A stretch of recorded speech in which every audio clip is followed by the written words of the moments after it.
Shandela de guan dialti keloko guara biga yoganwa baga sini jelo baba de baga sini jen guara biga lur yesu baga ben gaji yesu mun yedu man so kuangoko bine kwanjen ga kuang mane siang ben kedu en belia kanda en beliang Masaya en beliang Manuel mesiang bogudo haleluya jen Yesu haleluya Kristu haleluya Masaya haleluya Emmanuel haleluya Rabai haleluya jen Yesu haleluya Kristu haleluya Masaya haleluya Emmanuel haleluya Rabai Shandela dorewa shanko jarewa shandela dual kenyenwa shanbe dual gado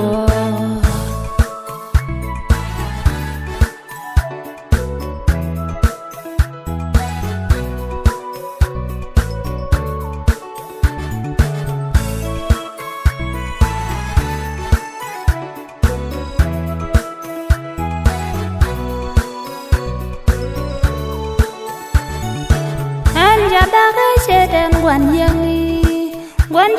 kure de baroda kan jipan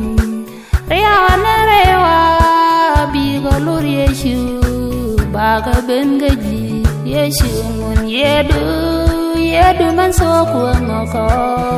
bine kwanjen ga kuang mane siang ben kedu en belia kanda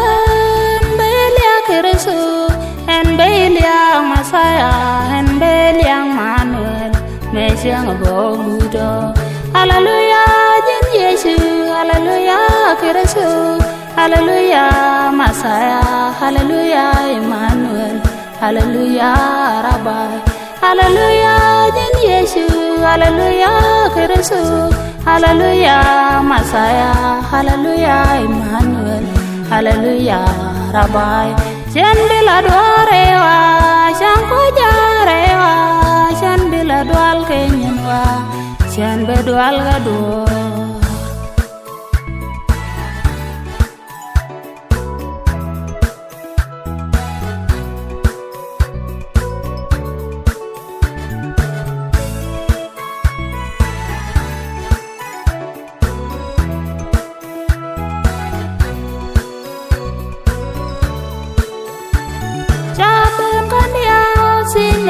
Fela du kuar makam yana ko gwan chuni sine yi baba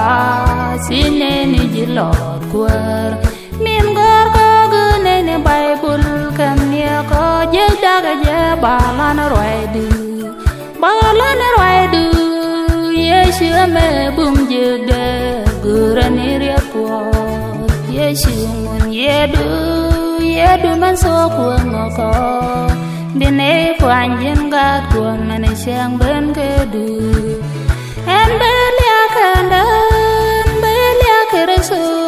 en beliang Masaya en beliang Manuel mesiang bogudo haleluya jen Yesu haleluya Kristu